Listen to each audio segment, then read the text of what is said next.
Selamat datang di channel Relevan Hati. Selamat menonton. Kemarin kita telah membahas bahwasanya salah satu di antara pembentukan karakter positif pada kehidupan kita adalah ketika kita menyelesaikan PR internal pada diri kita. Karena setiap manusia memiliki potensi dan kecondongan kepada perkara yang buruk. Kecondongan untuk berpikir negatif, kecondongan untuk mengikuti nafsu, kecondongan untuk mendolimi, itu merupakan karakter-karakter negatif yang ada pada kehidupan manusia. Ditempelkan kecondongan pada perkara itu pada sifatnya manusia, supaya bisa menjadi ujian bagi manusia itu. Apakah dia mampu berinteraksi pada kecondongan buruk yang ada pada dirinya dan melejitkan potensi dirinya. Disitulah kita paham tidak ada potensi yang kita miliki yang terbaik pada kualitas kehidupan kita sampai kita menyelesaikan satu persatu kecondongan jiwa kita pada sesuatu yang negatif.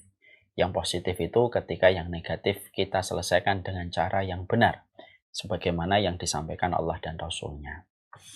Sekarang kita akan membahas, setelah kita kemarin membahas bagaimana kezaliman, hawa nafsu, maka kita membahas sifat yang berikutnya.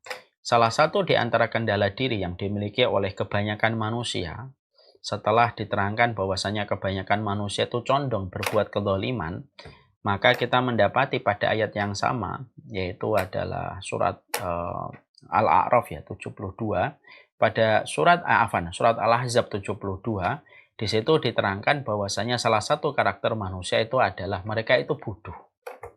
Allah menyampaikan kepada kita di akhir surat Al-Ahzab 72, innahu kana zaluman jahula. Sesungguhnya manusia itu zalim dan manusia itu jahul. Jahul itu adalah bodoh.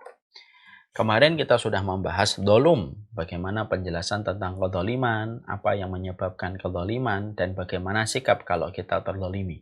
Sekarang kita membahas yaitu kendala diri pada diri manusia itu disifati oleh Allah. Manusia itu bukan hanya zalim, tetapi dia adalah jahula. Jahula itu bodoh. Maka ketika kita membedah ayat ini pada narasi kehidupan yang kita jalani, maka sesungguhnya menyadari diri kita menjadi bodoh itu penting. Makanya salah satu pilar kebaikan manusia itu ketika manusia itu merasa bodoh. Ketika manusia dikatakan oleh Allah pada surat Al-Ahzab 72 bahwasanya manusia itu dalam kondisi yang bodoh, maka Allah ingin menyampaikan pada ayat ini, kata para ulama, bahwasanya manusia itu harus selalu merasa bodoh pada kehidupan mereka, dan kebodohan itu kalau mereka menyadari bahwasanya kendala diri manusia, bahwasanya mereka itu bodoh, yang menjadikan mereka akan menghargai setiap ilmu yang datang pada kehidupan mereka. Dan inilah yang menjadikan kita akhirnya paham betapa kebodohan itu merupakan salah satu kendala diri yang terdapat pada setiap manusia di dalam kehadiran mereka di dunia, maka mereka memiliki sifat yang mereka bawa semenjak mereka lahir, mereka itu dalam kondisi yang bodoh. Maka ketika manusia itu memahami dirinya bodoh, sebagaimana yang Allah sampaikan, bisa menjadikan akhirnya kita itu melahirkan banyak kebaikan, banyak poin yang bisa kita lakukan, supaya kita bisa memperoleh sesuatu yang baik dari kebodohan kita. Karena penegasan Allah ketika manusia itu dikatakan bodoh oleh Allah, itu ada satu kebaikan yang harusnya kita petik dari status yang Allah sampaikan ini. Tapi sebelum kita menyampaikan ini, tentunya kita harus paham ketika Allah menerangkan manusia itu bodoh, maka itu sebenarnya merupakan bagian dari ujian Allah kepada manusia supaya manusia itu terlihat bagaimana komitmennya dia untuk membebaskan kebodohan pada dirinya. Nah, ini yang menjadi penting.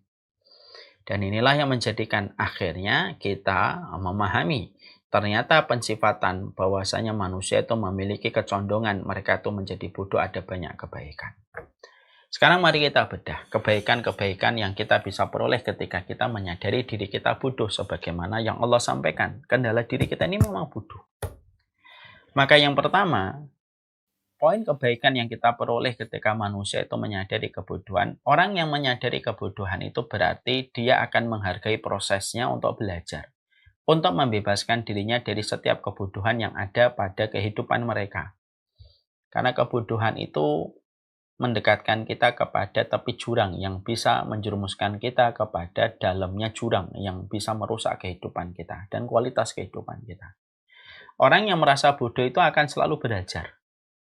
Orang yang mereka mengetahui bahwasanya mereka dirinya bodoh, itulah yang menjadikan mereka berproses untuk mendapatkan referensi supaya dia terbebas dari kebodohan mereka. Makanya tidak membahayakan kehidupan selama kita memiliki sifat sebagaimana tipe pembelajar. Makanya saya yakin juga di kantor Partai Medika ini tidak akan membahayakan masalah yang akan ditemui oleh Partai Medika selama setiap karyawan yang ada pada institusi ini, mereka merupakan manusia tipe pembelajar. Ketika mereka menyadari bahwasanya Allah itu sudah menegaskan manusia itu bodoh. Dan akhirnya disitulah kita paham kenapa kedudukan pencarian ilmu memiliki kedudukan yang sangat besar dan pahalanya besar di sisi Allah. Karena kebodohan itulah yang bisa menjadikan kerusakan pada kehidupan kita. Setan itu memiliki banyak pintu untuk menyesatkan manusia. Tapi pintu pertamanya setan itu datang dari pintu kebodohan. Makanya memperdaya manusia yang bodoh itu sangat lebih mudah bagi setan. Tidak perlu menguras tenaga dan tidak perlu menghabiskan banyak ide dan gagasan. Kalau yang dihadapi setan itu adalah orang yang bodoh. Karena gampang bagi setan menyesatkan orang yang bodoh. Makanya sampai kita mendapati perkataan bahwasanya mautu alimin wahidin ahabba ila syaitan min mauti sab'ina abidin. Matinya satu orang yang berilmu lebih disenangi oleh setan daripada matinya 70 orang yang ahli ibadah. Ketika ahli ibadah itu tanpa ilmu. Kenapa?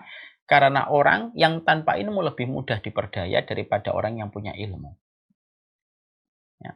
Makanya seorang mukmin itu harus memiliki karakter pembelajar. Kebodohan itulah yang menjadikan banyaknya penipuan. Karena banyak orang yang bodoh dan tidak hati-hati.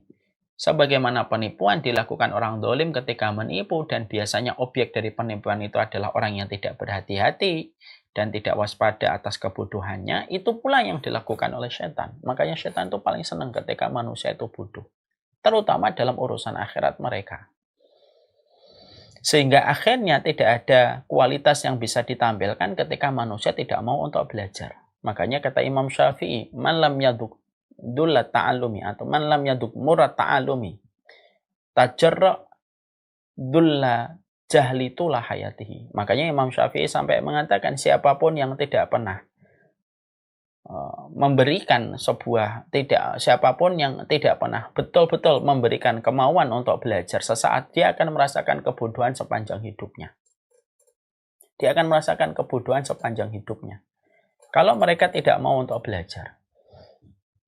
Dan akan banyak kerusakan yang ditimbulkan ketika orang sudah dalam kondisi bodoh.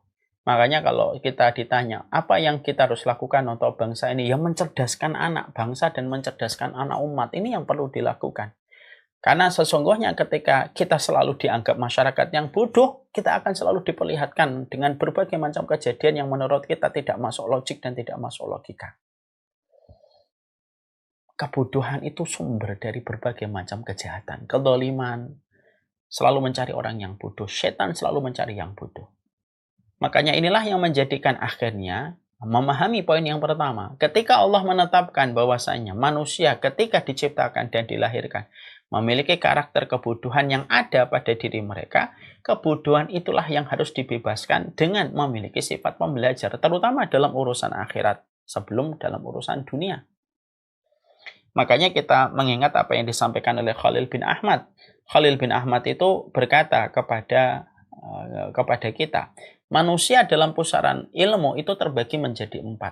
Ada manusia yang tahu dirinya tahu, lalu dia beramal dan mengajarkan ilmunya. Ada manusia yang tidak tahu kalau dirinya tahu. Orang semacam ini harus diingatkan. Lalu supaya dia tahu dirinya adalah tahu, supaya mengajarkan. Ada yang ketiga, ada orang yang bodoh tetapi dia tidak tahu kalau dirinya, ada orang yang bodoh tapi tahu dirinya bodoh, makanya dia berusaha untuk belajar. Ada yang keempat, ada orang yang bodoh yang tidak pernah tahu dirinya bodoh tetapi merasa tahu. Sehingga orang semacam ini banyak debat, banyak bantah, banyak perkataannya daripada kadar akalnya. Dan orang semacam ini seburuk-buruk manusia dalam pusaran ilmu. Kalau kita tarik dari 4 klasifikasi manusia yang dikatakan oleh Khalil bin Ahmad, maka ada 2 yang kita patut soroti. Kebodohan itu 2. Ada bodoh yang bagus, ada bodoh yang tercela. Bodoh yang bagus itu kalau manusia merasa bodoh. Dia merasa bodoh. Akhirnya dia belajar. Prioritas yang pertama belajar urusan akhirat. Yang kedua belajar pada prioritas profesi yang dia pelajari. Supaya kebaikan dan kualitas itu selalu datang dengan usaha keras untuk membebaskan dirinya pada pusaran kebodohan. Makanya orang kalau tahu merasa dirinya itu adalah bodoh, itu baik. Orang yang tahu dan dia merasa dirinya bodoh tidak banyak debat, tidak banyak komen, tidak banyak bantah. Ketika dia berhadapan dengan maklumat, ketika berhadapan dengan informasi, ketika berhadapan pada referensi, maka dia akan membuka hatinya untuk menerima setiap kebaikan dari informasi, maklumat, dan referensi. Kalau dirinya merasa bodoh. Jadi merasa bodoh itu ternyata tidak gampang. Tidak setiap orang dalam diri manusia itu memahami perkataan Allah bahwasanya zaluman jahula, manusia itu bodoh. Belum tentu setiap orang itu merasa dirinya bodoh. Yang justru mayoritas masyarakat itu pada klasifikasi yang keempat. Kebanyakan manusia itu tidak pernah merasa bodoh. Dia merasa tahu, akhirnya banyak bicara, banyak membantah, banyak berdebat pada sesuatu yang tidak sesuai dengan kapasitasnya, terutama dalam urusan akhirat. Ini kita sering jumpai. Banyak orang bicara tentang agama, bicara tentang akhirat, padahal dia tidak mengerti apa-apa tentang apa yang dia pelajari. Akhirnya, yang terjadi dari kekacauan yang kita sering dapatkan di banyak komunitas dan banyak perkumpulan disebabkan ikutnya orang yang bodoh tetapi dia merasa tahu lalu ikut berkomentar dan memaksakan apa yang dia sampaikan. Ini sumber sebuah kerusakan. Ya. Makanya ketika kita diberikan sifat bodoh, belajar. Kita dituntut untuk menjadi tipe pembelajar. Seorang muslim itu tipe pembelajar yang harus membebaskan mereka dari basic penciptaan yang Allah berikan kepada manusia. Manusia diciptakan bodoh supaya mereka keluar dari zona kebodohan yang mereka miliki menuju kepada referensi yang disampaikan oleh Allah dan Rasul-Nya. Makanya ilmu, sering saya sampaikan berulang-ulang di banyak kesempatan, ilmu itu membebaskan kita dari blind spot pada kehidupan kita yang tidak kita ketahui dengan mata, kepala, dan akal kita, kecuali ilmu yang disampaikan Allah dan Rasul-Nya. Makanya semakin orang itu berilmu, semakin sempit blind spot pada area kehidupannya ketika dia semakin paham ilmunya. Semakin orang tidak berilmu, semakin besar blind spot pada kehidupannya yang semakin menjadikan dia terjatuh pada titik lemahnya dan menyebabkan terperosoknya dia kepada kerusakan. Setiap manusia itu pasti memiliki blind spot. Ya, pasti memiliki blind spot. Dan manusia itu memiliki banyak sekali blind spot pada kehidupan ketika Allah sudah menegaskan pada surat Al-Ahzab 72. Zaluman jahula. Kamu ini zalim lagi jahil. Zalim lagi jahil. Maka setiap manusia memiliki itu. Ya. Blind spot ini yang sering saya ambilkan sebuah contoh yang sederhana. Seorang Cristiano Ronaldo, Mike Tyson, kenapa mereka masih perlu pelatih? Cristiano Ronaldo perlu pelatih. Contohnya pernah dilatih oleh Mourinho. Atau Mike Tyson dilatih oleh De Amato. Kenapa seorang Mike Tyson memerlukan pelatih yang bernama De Amato yang secara fisik jauh lebih lemah daripada Mike Tyson? Karena De Amato bisa melihat blind spotnya Mike Tyson ketika bertanding yang tidak bisa dilihat oleh Mike Tyson sendiri. Yang bisa melihat titik lemahnya dan titik butanya seorang Mike Tyson itu yang De Amato. Lalu memberikan masukan-masukan apa yang harus dilakukan Mike Tyson ketika berada pada area blind spotnya. Kenapa Cristiano Ronaldo secara karir, pencapaian, prestasi itu lebih baik daripada Mourinho?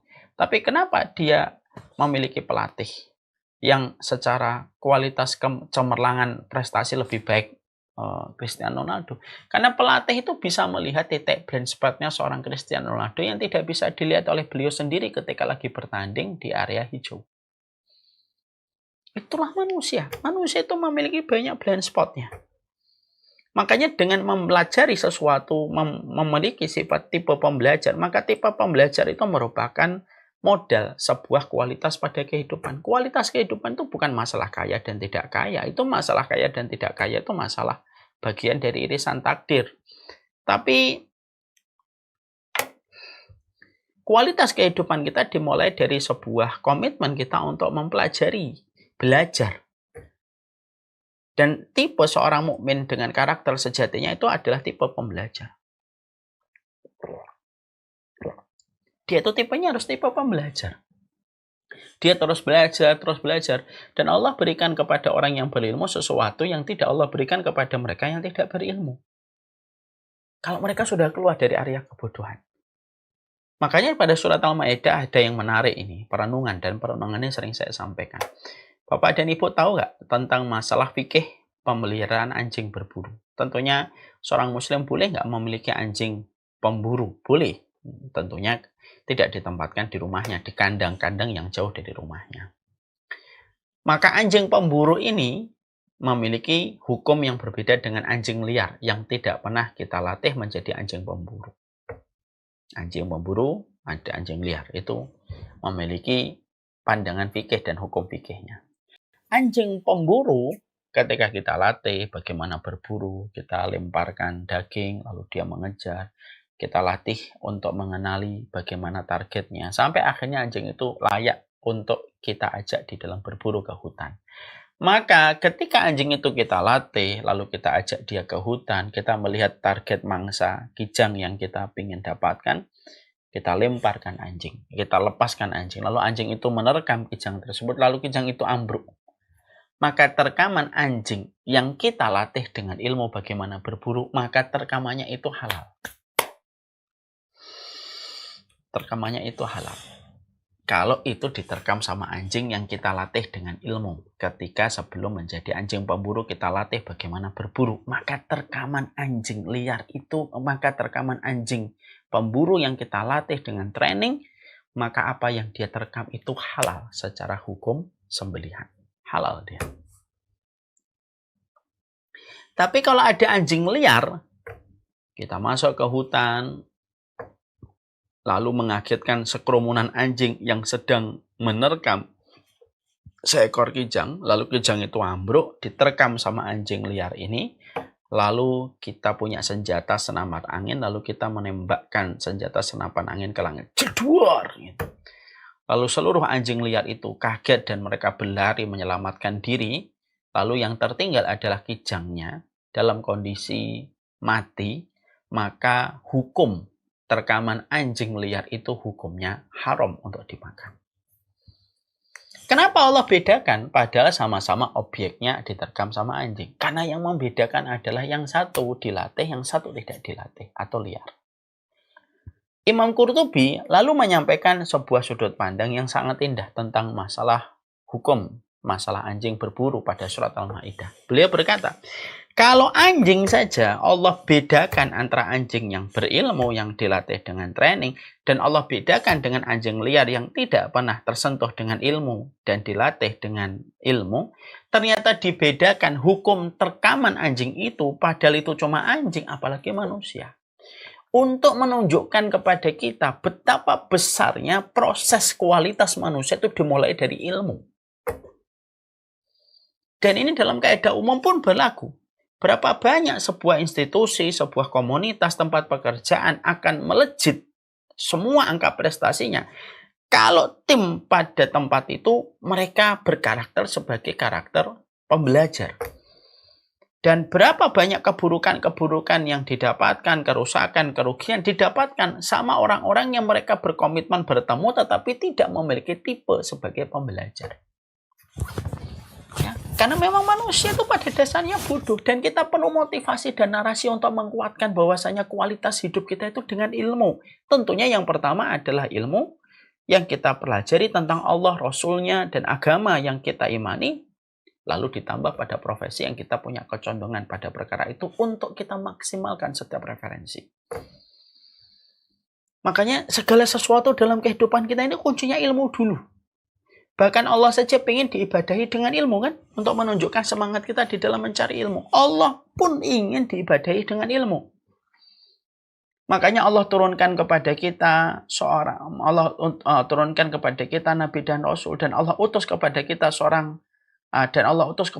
Nabi dan Rasul. Dan Allah turunkan Al-Quran. Supaya kita beribadah dan menyembah kepada Allah itu semata-mata dengan ilmu. Makanya ketika ada seorang muslim, karakternya bukan karakter yang pembelajar pada kehidupan mereka. Kehidupan akhirat dia tidak belajar, kehidupan dunia pun dia tidak belajar. Tidak ada yang bisa diharapkan dari kebaikan orang yang terperosok di dalam kebodohan sepanjang hidupnya. Karena itulah yang menjadi pintu gerbangnya setan untuk merusak segala apapun yang dimiliki sama orang yang tidak memiliki kualitas di dalam masalah pembelajaran. Jadi pastikan bahwasanya pada kehidupan kita itu merasa bodoh itu penting. Ya, merasa bodoh itu penting supaya kalau kita merasa bodoh menghargai ilmu, menghargai majelis ta'lim, menghargai taman-taman surga, menempatkan taman-taman surga bukan hanya sebatas siraman rohani tapi merupakan sebuah kebutuhan besar pada kehidupan kita. Karena ilmu adalah obat getir dari seluruh setiap masalah-masalah yang timbul akibat kebodohan kita. Berapa banyak perkara rusak itu karena kebodohan manusia itu sendiri. Berapa banyak kerugian didapatkan karena kebodohan manusia yang ada pada tempat itu ketika tidak menempat dirinya dalam proses pembelajaran. Makanya sampai ibadah pun rusak kalau tidak didahului dengan ilmu. Ya, makanya merasa bodoh itu merupakan perkara yang penting. Yang dibangun di atas sebuah ayat ketika Allah menegaskan manusia itu bodoh, maka jadilah sebuah tipe pembelajar yang selalu tidak pernah lelah di dalam kita belajar pada kehidupan kita. Orang yang berilmu sulit untuk ditipu. Orang yang selalu hati-hati di dalam keilmuan dan referensi tidak mudah untuk dijatuhkan, tidak mudah untuk direndahkan kalau mereka memiliki ilmu. Kalau mereka memiliki ilmu. Dan itulah yang kita harus paham. Itu yang ketiga. Makanya yang hati-hati itu yang keempat inilah yang menjadikan orang sudah bodoh, tidak merasa dirinya bodoh, tapi merasa tahu. Nah, ini termasuk sesuatu musibah besar pada kehidupan agama. Orang yang sebenarnya bodoh, tapi tidak sadar kalau dirinya bodoh. Akhirnya apa? Dia ketika tidak merasa dirinya bodoh, merasa pintar. Selalu ngajak debat, selalu ngomong panjang lebar. Tapi ternyata tidak ada kualitas apapun dari apa yang dia sampaikan ketika tidak memahami bagaimana referensi menunjukkan kualitas kehidupan manusia. Makanya sekali lagi saya menyampaikan perkataan dari Imam Syafi'i, man lam yaduk murta'allumi sa'atan tajarra'dul jahlitul hayati. Siapapun mereka manusia yang tidak pernah memberikan komitmen, memberikan paksaan kepada dirinya untuk belajar sesaat, demi Allah dia akan merasakan pahitnya kebodohan sepanjang hidup. Dan tentunya akan diremehkan. Apalagi dalam konteks kehidupan kita menuju kepada Allah. Sama ini, bukan dalam masalah dunia, tapi juga dalam masalah akhirat. Tentunya kita paham menuju kepada kehidupan di akhirat itu sangat-sangat membutuhkan perangkat ilmu. Surga identik dengan ilmu, sebagaimana ikan identik dengan air. Ya, makanya kalau ada orang pada kehidupan mereka tidak pernah sama sekali mereka belajar, maka di surga manakah yang diharapkan pada proses hidup yang tidak pernah menganggarkan waktu dan memberikan komitmen untuk belajar. Kalau kita ingin kerja di Pertamina atau Pertamedika saja sekolahnya 16 tahun kan, 4 tahun, 6 tahun SD, 3 tahun SMP, 3 tahun SMA. Ditambah dengan 4 tahun kuliah baru bisa kerja di Pertamedika mendapatkan posisi yang kita mau, sekolahnya 16 tahun. Itu baru kerja di sebuah kantor, apalagi ketika ingin meraih surga, maka harus dengan ilmu. Makanya seorang mukmin itu mereka membagi waktunya. Ada ilmu akhirat yang mereka prioritaskan, mereka cari pada pembekalan dan modal dia menuju kepada kematian. Harus semakin mengerti tentang Allah, semakin mengerti tentang Rasul, semakin mengerti tentang agamanya. Kemudian separuhnya pada profesi yang dia jalani dan pada potensi-potensi yang Allah berikan kepadanya dia belajar. Kalau di kedokteran dia semakin mempelajari kedokterannya dan medisnya untuk memahami ilmunya Allah yang begitu luas. Nah, ketika dia condong pada perkara IT, maka dia mempelajari IT-nya dengan benar. Kalau ilmu dunia diniatkan untuk urusan akhirat pun bisa menjadi sebuah pahala yang besar yang mengalir kepada mereka yang bersungguh-sungguh mempelajarinya. Makanya inilah poin yang pertama. Jadi poin yang pertama dari sebuah potensi, dari sebuah kendala diri. Ketika Allah menyampaikan kepada manusia bahwasanya manusia itu makhluk yang bodoh, Disitulah kita akhirnya paham bahwasanya proses kebaikan manusia dimulai dari prosesnya mereka ketika mencari ilmu. Proses untuk mencari ilmu. Makanya banyak kebaikan itu ketika mendapatkan ilmu dan banyak kerusakan yang ditimbulkan. Banyak kerusakan yang ditimbulkan ketika seseorang itu tidak memiliki ilmu. Saya akan sampaikan sebuah kisah nyata bagaimana kebodohan itu bisa merusak semua perkara. Bagaimana kebodohan itu bisa merusak perkara. Bukan hanya di tempat pekerjaan, bahkan akhirat pun bisa rusak kalau kita pada kondisi yang bodoh. Dan akhirnya kita bisa maklum kalau pintu pertama setan untuk menyesatkan manusia itu datang dari pintu kebodohan. Yaitu ada seseorang, anak muda, pernah berjalan di satu perjalanan jalan setapak bersama dengan Abu Hanifah di belakangnya. Tapi dia tidak menyadari Imam Abu Hanifah, ulama besar itu di belakangnya. Pemuda ini jalan. Ketika pemuda ini jalan, beliau melihat ada satu pohon yang banyak buahnya sedang ranum. Dia mencuri buah-buah itu. Imam Abu Hanifah yang di belakangnya melihat kelakuan dan perbuatan pemuda itu, berusaha untuk mengingatkan apa yang dilakukan salah ketika mencuri buah-buahan. Dia mencuri buah-buahan. Setelah mencuri buah-buahan, dia jalan lagi. Imam Abu Hanifah mencoba menggapai pemuda itu. Ketika pemuda itu akan digapai, dikejar oleh Imam Abu Hanifah, tidak terkejar. Ternyata di depan, pemuda itu berhenti sejenak memberikan buah-buah yang dia curi, diberikan kepada beberapa pengemis yang ada di pinggir jalan. Ketika Imam Abu Hanifah sampai kepada pemuda itu, maka Imam Abu Hanifah berkata, "Kenapa kamu mencuri?" Pemuda itu langsung mengelak dengan keras. "Kenapa? Saya mencuri tapi saya bersedekah," kata beliau. Nah, lalu dia berkata, "Saya sedekah ini mendapatkan 10 kebaikan. Saya mencuri 1 dosa. 10 kurangi 1 masih 9 kebaikan yang saya peroleh." Ini lihat, ini contoh bagaimana kebodohan itu bisa merusak semuanya. Maka jawaban dari pemuda ini ketika mengatakan sedekahnya 10 dikurangi 1 masih 9 kebaikan yang dia peroleh, maka pada saat itu Imam Abu Hanifah menjawab dengan indah, "Innallaha thayyibun wa la yaqbalu illa thayyiban." Allah itu baik, tetapi tidak menerima kecuali yang baik. Allah itu baik dan tidak menerima kecuali yang baik. Jadi sedekahmu dengan mencuri tidak diterima sama Allah. Makanya kan juga banyak koruptor ya di negara kita. Banyak koruptor itu kalau tertangkap, banyak kata tetangganya, ini sosialnya bagus gitu. Karena mungkin banyak koruptor yang mikir kalau dia korupsi 2 miliar, 1 miliarnya dibagi 1 miliarnya untuk dia. Lalu menyangka kebaikan itu menghapuskan dosa dari korupsinya. Nah, itu kan kesalahan dari kebodohan. Jadi memang bodoh itu bisa mengarah ke banyak perkara kerusakan. Dan betapa beratnya kita kalau dalam satu komitmen pekerjaan kita ditemani sama orang yang memiliki tipe yang bodoh dan bukan tipe pembelajar. Susah sekali menyelesaikan pekerjaan-pekerjaan yang harus dituntaskan, disempurnakan ketika datang dari orang-orang yang mereka itu selalu menikmati kebodohannya dan tidak menyadari bagaimana menyembuhkan kebodohan pada dirinya. Makanya doanya Rasulullah itu bukan hanya berlindung diri dari zina, bukan hanya berlindung diri dari khamar, bukan berlindung diri dari dosa, termasuk yang selalu berlindung, termasuk doa yang selalu Rasulullah berlindung diri itu berlindung diri dari kebodohan. Ya, Allahumma inni a'udzubika minal jahilin. Ya Allah, aku berlindung diri dari kebodohan orang-orang yang bodoh. Nah, itu yang selalu kita pahami. Agama kita ini agama yang betul-betul mengarahkan setiap orang supaya mereka keluar dari sebuah kebodohan yang melekat pada dirinya ketika mereka belajar.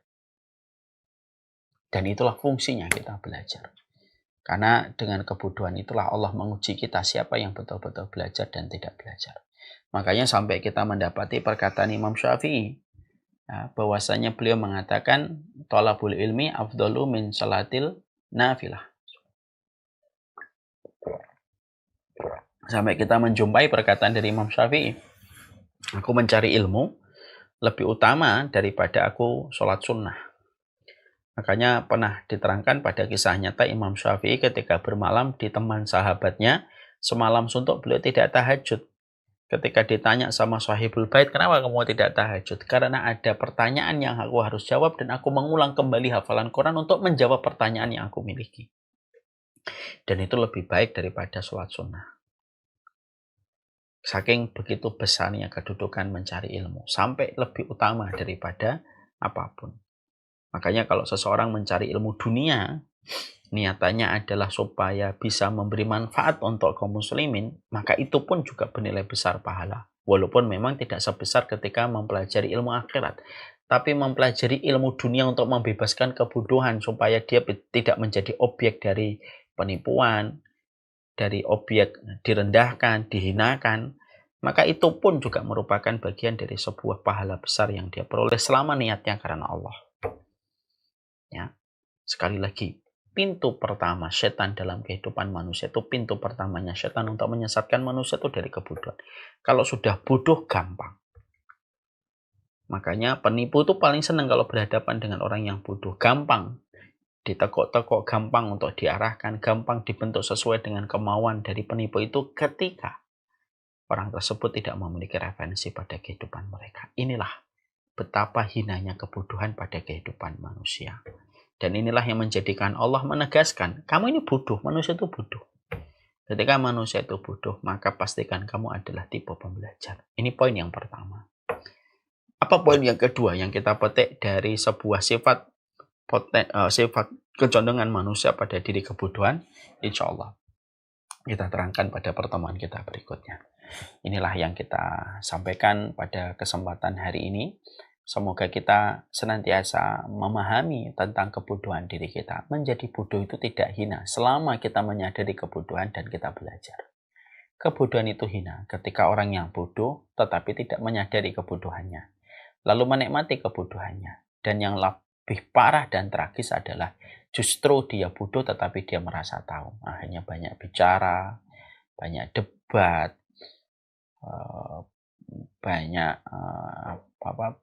banyak melakukan hal yang kontraproduktif disebabkan karena kebodohan.